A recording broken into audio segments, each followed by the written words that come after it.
Hello everyone, I'm Massimo Rustico, Ambassador of Italy to Malaysia. As you probably know, 2021 marks the 700th anniversary of Dante Alighieri's death. Poet, writer, politician, philosopher, Dante, who was born in Florence around the year 1265, is considered as the father of the modern Italian language, and in Italy he is often referred as il sommo poeta, the supreme poet. By establishing the use of the vernacular in literature at a time when most poetry was written in Latin, which was the language of liturgy accessible only to the most educated readers, and by using the Tuscan dialect, he helped establish the modern-day standardized Italian language. With his Divine Comedy, he proved that the Italian language was suitable for the highest sort of expression, and this resulted in more literature being published for a wider audience, setting the stage for future greater levels of literature. His comedy is now widely considered the greatest literary work in the Italian language and a masterpiece of world literature. As you know, the Inferno, by the way, in particular, has been a source of inspiration for the larger body of Western art and literature. Geniuses like the painter Botticelli, the English poet and painter William Blake, Russian composer Tchaikovsky, French sculptor Rodin, to name a few, English writers as Geoffrey Chaucer, John Milton, and Alfred Tennyson, among many others. A generation of writers, I have to say, artists, musicians, and filmmakers the world over. It does come as no surprise that this year's week of the Italian language in the world, a yearly event organized by embassies, consulates, and cultural institutes all over the world under the high patronage of the President of the Italian Republic, with the aim of promoting Italian as a language of both classical and modern culture, is dedicated to Dante. The theme of this year's edition, which is the 21st, by the way, is in fact Dante l'Italiano, or Dante the Italian. And I am grateful to Pauline Fan and Swarna Rajagopal of the Georgetown Literary Festival for having enthusiastically welcomed our proposal to dedicate a session of this year's edition of the festival to the figure of Dante. We are delighted to be part of this very important literary festival, and we hope that this is just the beginning of a fruitful collaboration. And now, without further ado, I leave the floor to our esteemed panelists, Professor Giuliana Nuvoli and Masturah Alatas, as well as to Andrea Paduano, who will be moderating the session, to whom I would like to express our deepest gratitude. Thank you very much. Tu proverai sì come sa di sale lo pane altrui, e come duro calle lo scendere e il salir per l'altrui scale. Non impedirlo suo fatale andare. Vuolsi così colà dove si puote ciò che si vuole, e più non dimandare. Bestemmiavano Dio e lor parenti, l'umana specie, il loco, il tempo e il seme, di lor semenza e di lor nascimenti. Così scendemmo nella quarta lacca, pigliando più della dolente ripa che il mal dell'universo tutto insacca. Ma qui la morta poesia risurga, o sante muse, poiché del vostro sono, e qui Calliopè alquanto surga. Dentro agli occhi suoi ardeva un riso, tal che io pensai coi miei toccar lo fondo della mia gloria e del mio paradiso.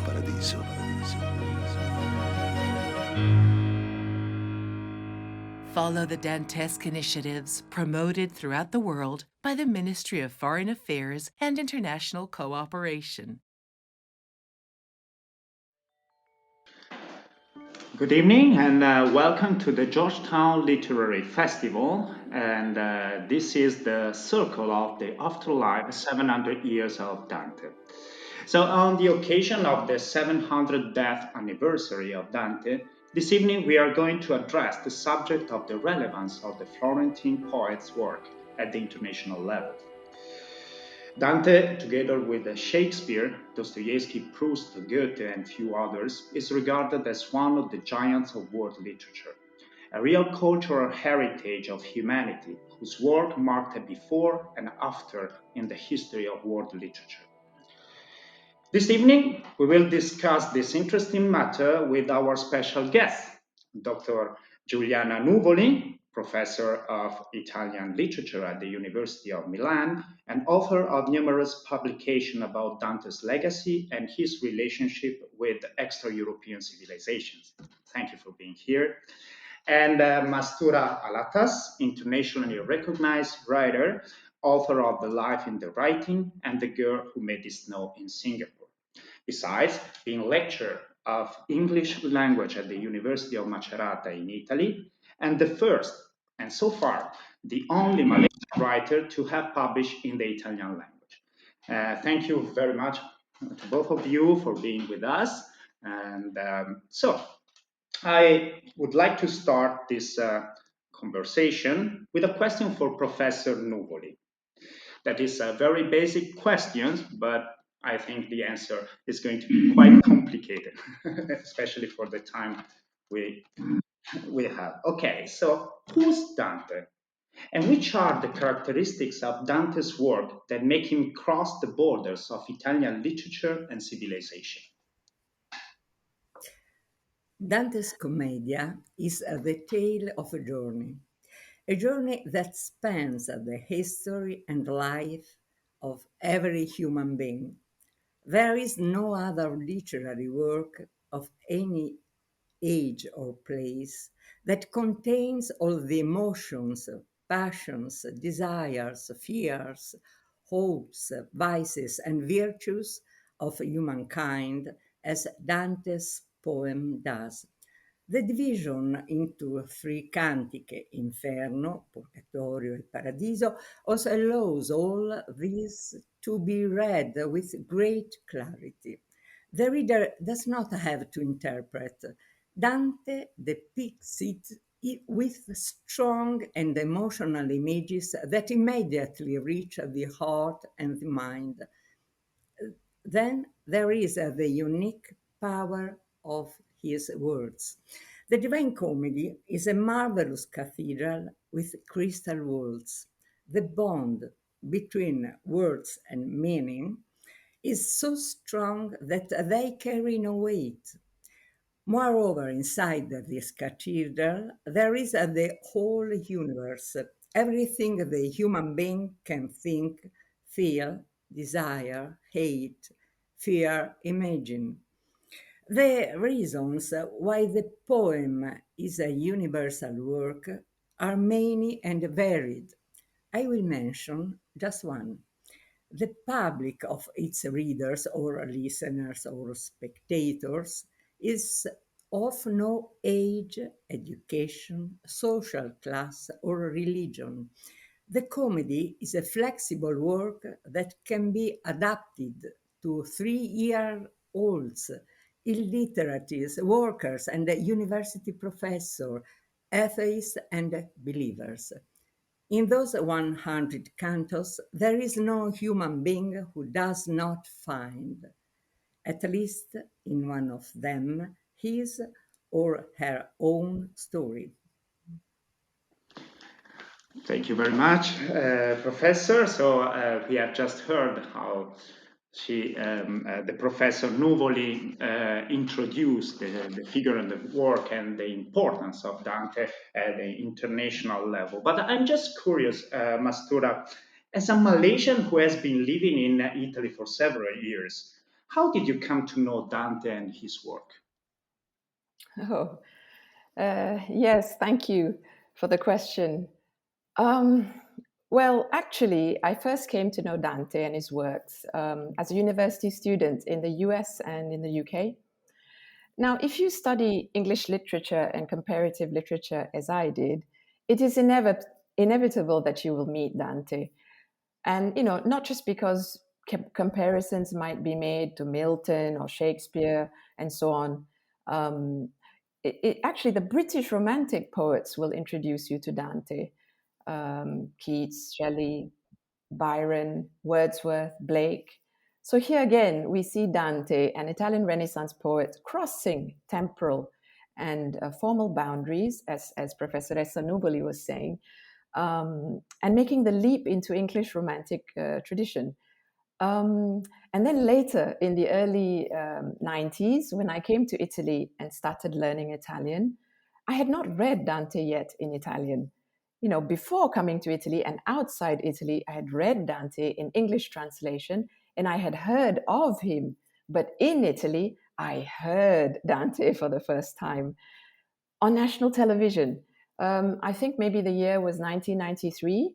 Roberto Benigni, the actor that Malaysians know as well, yes, he was writing. He was reciting from the cantos, and I thought to myself, Dante on primetime TV, thousands of people of all backgrounds watching, even if they may not understand everything.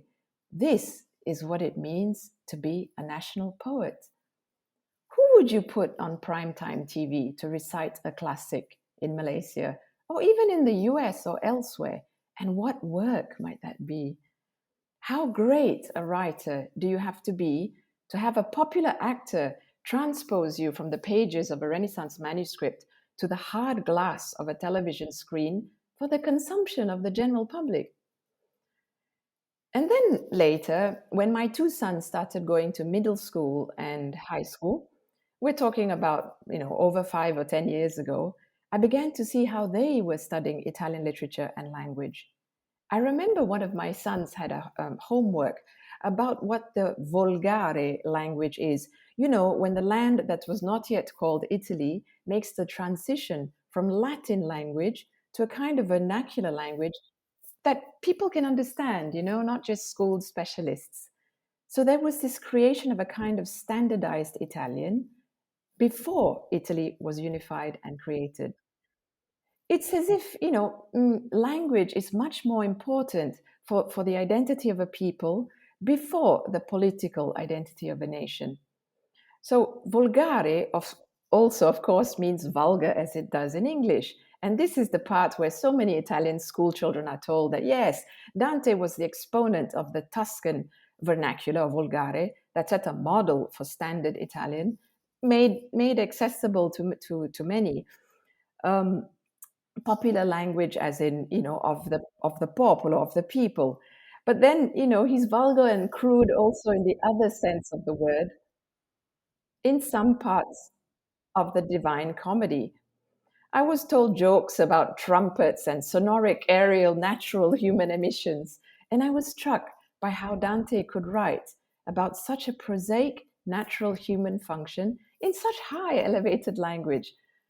So, yes, to answer your question, in Italy, I came to know Dante from books, from my children, from TV, from art, in the names of squares, and in popular jokes about trumpeting. And this actually explain how popular is Dante for Italians and also for foreign people. So to Professor Nuvoli, Dante shows a deep knowledge and an explicit admiration for Islamic culture, philosophy, and science. Could you enlighten us on the influence of Islamic civilization in Dante's work? The contribution of Islam to medieval Europe affected almost all branches of knowledge: art, medicine, agriculture, music, language, and technology. And from the 11th century, the translations made by the Arabs and the Persians of ancient classical Greek texts, including the works of the philosopher Aristotle, were fundamental to knowledge as a whole. Islamic culture came to Dante from various sources: philosophers, poets, historians, but the most significant channel was certainly Brunetto Latini, perhaps the most important figure in Florence in the second half of the 13th century. Brunetto, during his exile, was also at the Spanish court of Alfonso the Savio, where dozens of translators worked. in all the languages of the Mediterranean. And when he is able to return to Florence, he brings with him a treasure of manuscripts, including the book of the Muhammad's Leader, the account of Muhammad's journey to the afterworld that serves as a model to Dante for his Commedia. Dante recognizes how much European culture and its works owe to Arab scholars and places some of them in the Convivio, the work that precedes the Commedia, Avicenna, Averroè, Albumazar, Algazel, Alpetragio, Alfarabio, Alfargani. The most famous, Avicenna, Averroè, return in the fourth canto of the Inferno in Limbo, a place where the only punishment is the absence of the Christian God. Dante is a genius who removes barriers and obstacles. He is a Christian Catholic, but for him, the search for beauty, truth, and justice is much more important than the respect of obtuse prohibitions given by his church. Very interesting, and in fact, what is more remarkable is that in the limbo, normally all the other characters basically were born before Jesus Christ, and so the fact that he put even Islamic philosophers is a very, I repeat, remarkable and explain the admiration for Islamic civilization. Thank you very much, Dr. Nuvoli. And Masturah, could you mention at least one element of Dante's life or work which you can consider a source of inspiration for your professional life? Okay, at least one. All right. Well, as a teacher and a writer, I would say that how writing sounds is just as important as what it means. If there are so many Italians today who can recite long passages from Dante, it is because they have been taught well to appreciate the beauty of the Italian language. You know, we as teachers, we all want our students to write and speak beautifully. The other thing, I suppose, and this would be from Dante's life, is that Dante's exile showed me that exile can sometimes be a good thing. It makes a writer produce even better writing. You know, it gives you that fearless, imaginative spirit of not being afraid to say certain things or write about certain topics, because you have nothing more to lose if you have already lost the most important thing, which is your land. So yes, these are two things that have been a source of inspiration for my professional life. I see. So, Professor, I'm sorry if I insist on the same subject, but in one of your publications, you interpret Dante's admiration for Islamic culture as a unifying message. Science and culture as tools to enhance the intercultural dialogue. Could you explain us how the author of the Divine Comedy left us this important legacy? Yeah. First of all, we must remember that science in the Middle Ages was based on an organic vision of knowledge.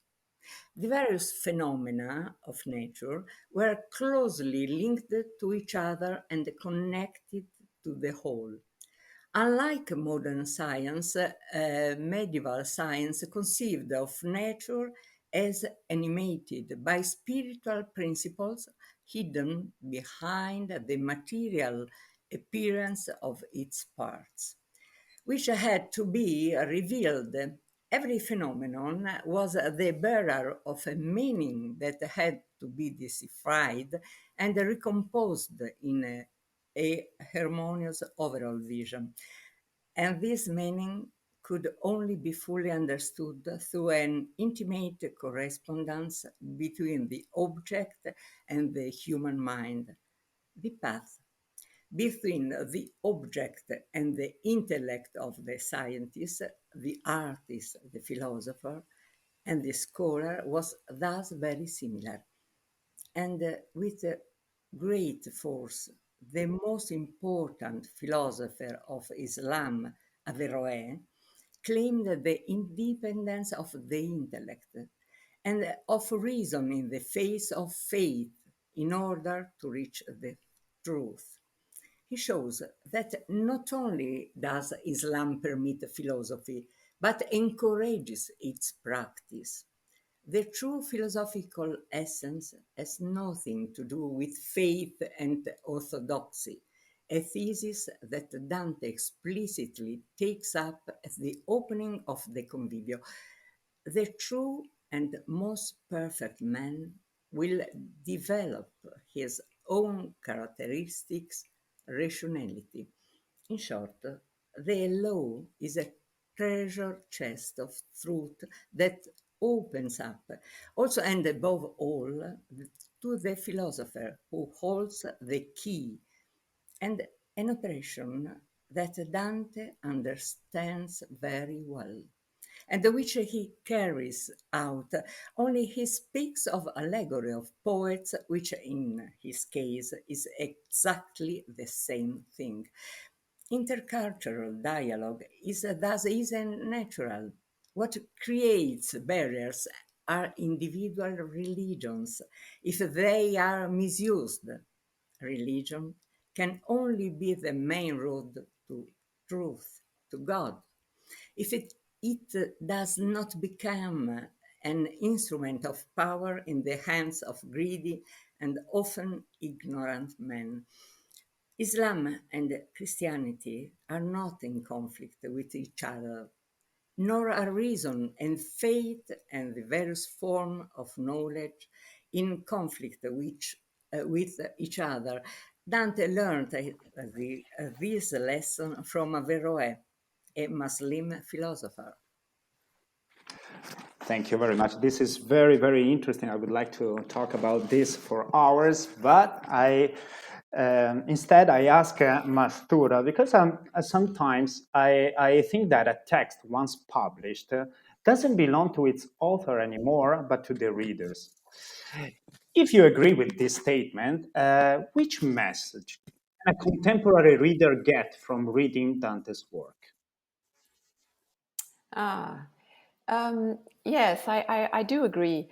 You see, the fact that there are so many visual adaptations of the Divine Comedy paintings, right? This sends a message of the work's timeless relevance. There is even a Japanese manga version of the Divine Comedy, and a project at my university, the University of Macerata, headed by Professoressa Francesca Chiusaroli, to translate or rewrite the Divine Comedy using emojis, the form of communication of our times. So yes, contemporary readers today are definitely drawing sometimes from Dante's work and building on it, whether it is through the theme of corruption, punishment, love, migration, new technology. So yes, then I have to say that a great writer will produce a great literary criticism. It will give birth to a rich intellectual tradition. And, this is something that also Malaysia's sociologist, Syed Hussein Alatas, has been saying for decades. A great writer does not just spring from a vacuum, from nothing. In Italy today and around the world, there is a formidable body of Dante scholars. And, two of them are with us today. So contemporary readers are definitely drawing from the legacy of Dante, and they continue to build on it in interesting and creative ways. Thank you. This is very true. And in fact, Actually, throughout the century, Professor Nuvoli, throughout the century, Dante's personal life was a source of inspiration for generations of young dreamers. How could Dante still speak to the present and future generations? Well, the story of Dante Alighieri is that of a great intellectual and leading politician in the city of Florence who was exiled from his city for having defended its independence from Pope Boniface VIII. And it is the story of how much harm envy can do. As Brunetto Latini, Dante's teacher, recalls, Dante had to wander for many years, asking for bread and asylum before being received, as he deserved, at the court of Can Grande della Scala in Verona. In those very hard years, he was helped by his genius and his writing, above all in the Divine Comedy. For past, present, and future generations, Dante is a fine and strong example of how to live. These are the 7 lessons that first come to mind. First, it is necessary to know ourselves and remain faithful to our own nature. Never bend to the demands of the powerful if they ask for unjust things. Second, never give up our dignity by selling out. Our body, our soul, our intellect are the most valuable assets we have, and we must preserve them. Third, don't run after material goods, money, sex. Reaching them is often random, and they are always uncertain. And it happens that if we lose them, we think we have lost everything, and despair and self destruction take over. Fourth, always seek beauty, justice, and harmony. These are 3 elements of the same nature which make life worth living. Fifth, never stop being curious, searching, investigating, studying with an open mind. As the years go by, I may, you understand how important happiness of mind is and how it slows down aging and ailments. Sixth, learn to distance yourself from envy, pettiness, destructive attacks. Only we can truly destroy ourselves.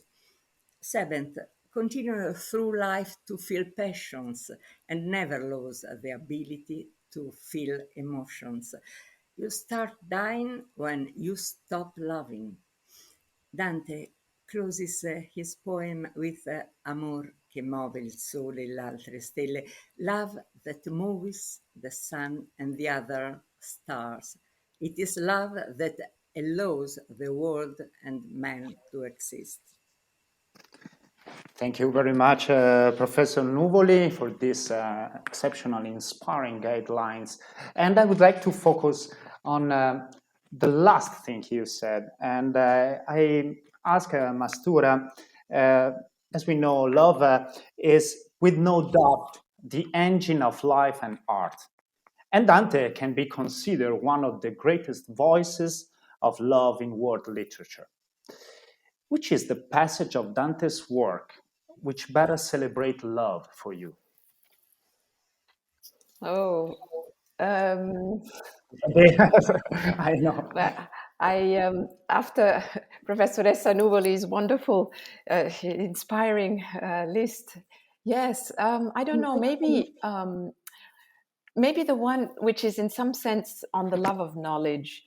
And it is also a line that many Italians quote, even in daily life today, fatti non foste a viver come bruti, ma per seguir virtute e conoscenza.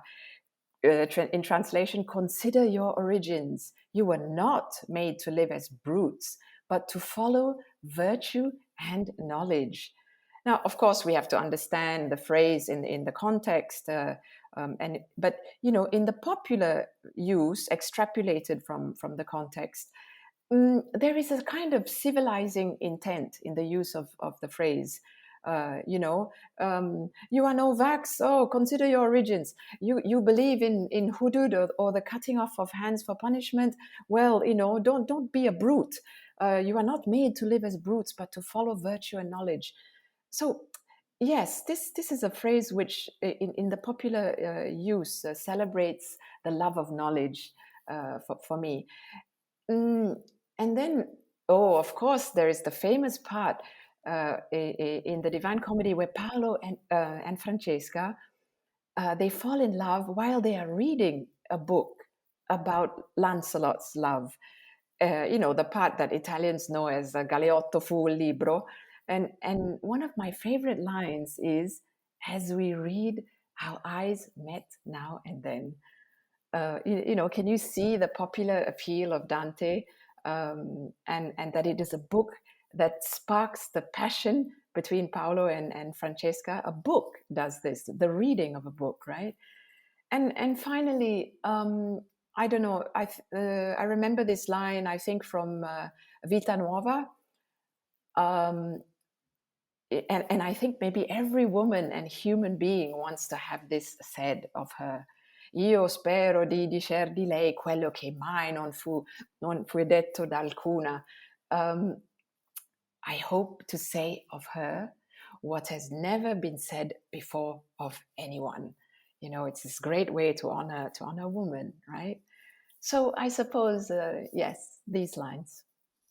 Yes, I totally agree, and especially you mentioned the part of the fifth chant of the Divine Comedy in Inferno of Paolo e Francesca, and I always think that is, without being explicit in any way, actually is one of the most erotic part of world literature. Just with the tension created between the two lovers while they are reading the books, and this is, I always recall this as one of the most intense, erotically intense part. Well, thank you very much, and now I want to ask Professor Nuvoli, why should a young non-Western reader approach the reading of Dante's work? Would you give him or her any advice or suggestions? Yes, I have already answered this question in part, so I will be brief. Then, you should read Dante Alighieri's works, and in particular the Divine Comedy, because they are the heritage of all humanity. Inside, you will find the history of each one of you and many things that also belong to your country and your culture. You must read them because they are a powerful tool for education and training. They help you to grow and to become better and stronger. And they do so through the beauty of the text and the stories told. They excite, move, overwhelm, and the teachings reach deep into the heart and mind. You must read and reread them because they will fill your life consoling, when you are sad, comforting you when you need help, stimulating your imagination and creativity. You must read Dante because he will give you a precious heritage which belongs to the history and the culture of Italy and should be shared by all people. The quest for justice, born of dignity and beauty. Thank you. And I totally agree with you. Actually, I think that a great book is like a friend that is always available for you. and that never leaves you and never let you down. Okay, Professor Nuvoli explained in general for non-Western people the reason why they should approach the reading of Dante. So I ask Masturah, why should a Malaysian know Dante Alighieri? Okay, yes. Well, of course, for all the reasons that Professoressa Nuvoli just mentioned,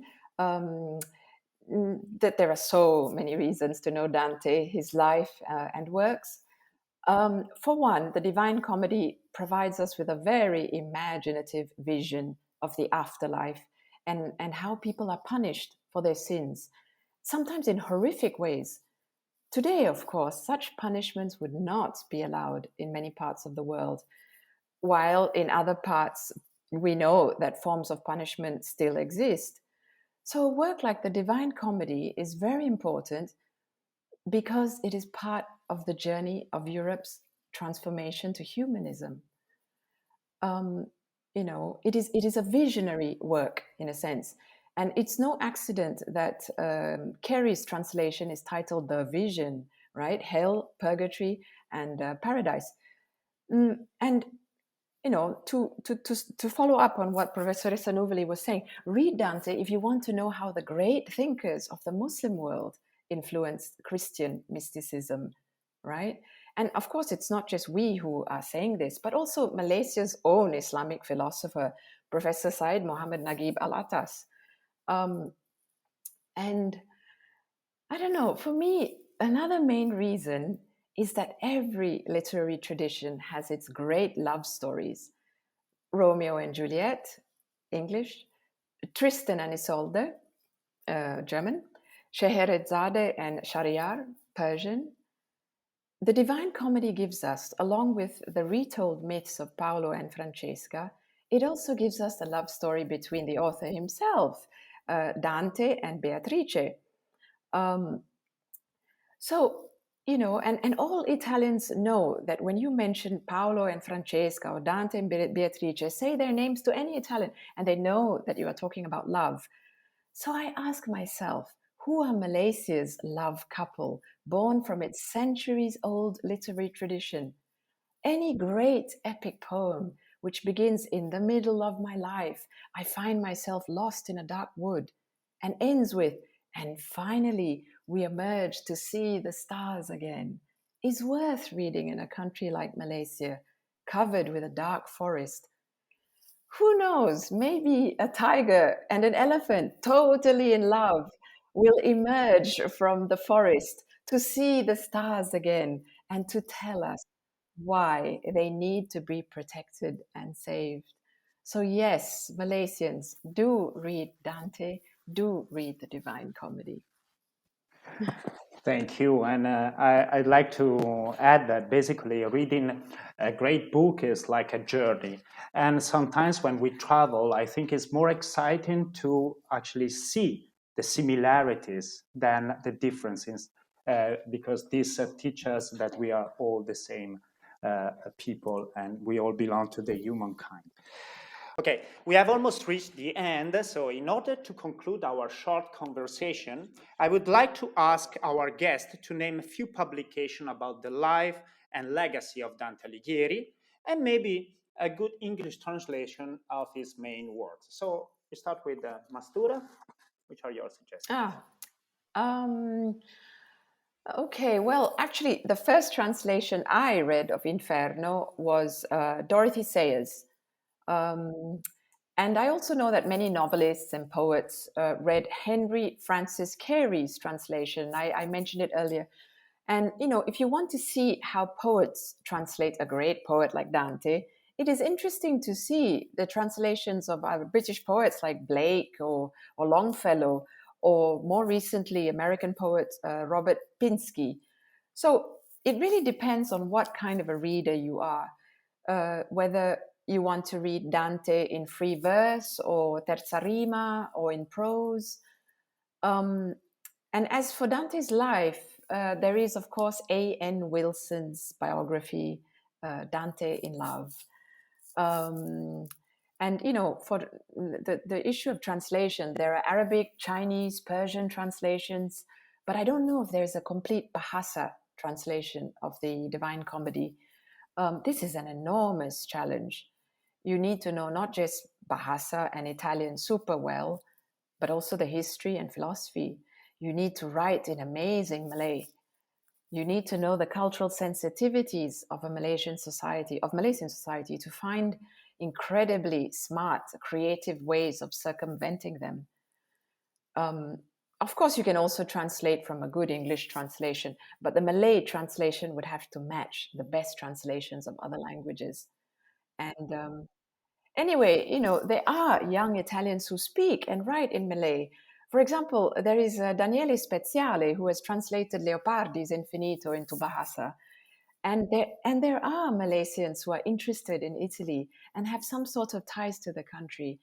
So I'm very pleased through Dante, this discussion that we're having today, I'm very pleased for this cultural interest and exchange between our two countries, from which I think many exciting things can be born. Thank you very much, Masturah, and Professor Nuvoli. You would like to add? I can add only the translation of Hollander, and you can read all the works of Teodolinda Barolini, who teaches in Columbia University. All works are very, very fine. Okay, so. Okay. Thank you very much to the both of you, but before leaving, we want to hear the real voice of Dante Alighieri. So the Professor Nuvoli kindly will recite one very famous part of Inferno, the fifth canto, il canto quinto, the episode of Paolo and Francesca, the two lovers that we mentioned before. Of course. Please, and thank you. The most famous lovers in the world, of course. Okay, the second part of the fifth canto. I cominciai, poeta, volontieri parlerei a quei due che insieme vanno e paion sì al vento esser leggeri, ed egli a me. Vedrai, quando saranno più presso a noi, e tu a lor li priega per quell'amor che mena, ed ei verranno. Sì, tosto, come il vento a noi li piega, mossi la voce. O anime affannate, venite a noi parlar, s'altri non niega.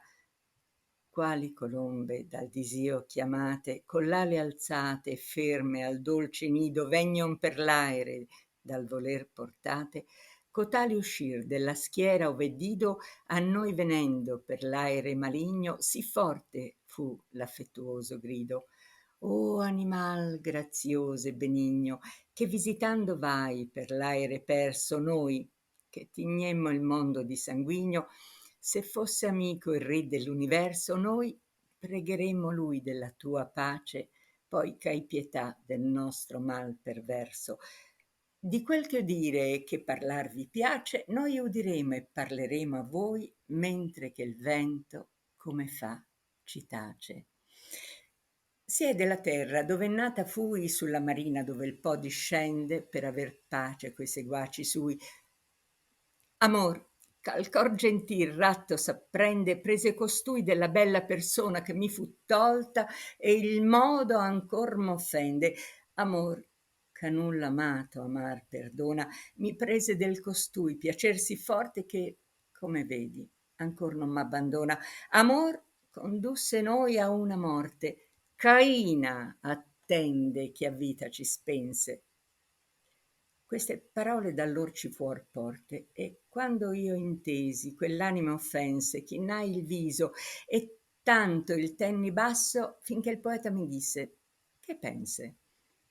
Quando risposi, cominciai: o lasso, quanti dolci pensier, quanto disio menò costoro al doloroso passo. Poi mi rivolsi a loro e parlai io e cominciai: Francesca, i tuoi martiri a lagrimar mi fanno tristo e pio, ma dimmi, al tempo dei dolci sospiri, a che e come concedette amore che conosceste i dubbiosi disiri? E quella a me. Nessun maggior dolore che ricordarsi del tempo felice nella miseria, e ciò sa il tuo dottore. Ma sa conoscer la prima radice del nostro amor tu hai cotanto affetto, dirò come colui che piange e dice: noi leggiavamo un giorno per diletto di Lancialotto e come amor lo strinse, soli eravamo e senza alcun sospetto, per più fiate gli occhi ci sospinse quella lettura e scolorocci il viso, ma solo un punto fu quel che ci vinse. Quando leggemmo il disiato riso esser basciato da cotanto amante, questi, che mai da me non fia diviso, la bocca mi basciò tutto tremante. Galeotto fu il libro che lo scrisse, quel giorno più non vi leggemmo avante. Mentre che l'uno spirito questo disse, l'altro piangea, sì che di pietade io venni men così com'io morisse, e caddi come corpo morto cade. Thank you very much, Professor Nuvoli, for this moment of beauty, and I would like to congratulate you as well, because actually I cannot recite this part because I normally break down and cry while I'm doing it. So I hope now our audience enjoy at least the sound of the words. Hopefully, in the future, they will be able to understand the meaning that is supreme. So Italian language is very sweet, no? Okay. Yes, absolutely. And so we actually got to the end of this conversation. And because of this, I'd like to thank, of course, our guests for their competence and kindness. And of course, the Embassy of Italy for inviting us, and definitely the organizing committee of the Georgetown Literary Festival for inviting us to this event and giving us the opportunity to talk about the Supreme Poet. So thank you all. I wish you all a very nice evening, and I hope to see you again soon. Thank you. Thank you. Thank you very much, Andrea. Thank you, Masturah. Yes, thank you. It was Thank lovely. you to the Italian Embassy. Yes. Giuliana, Tamara, and so on. And thank you to the Georgetown Literary Festival for organizing this. And, to the Italian Embassy of Malaysia, and to all of you. It was wonderful to meet you and to know your work as well. Yeah. Okay. Okay. Bye. Bye.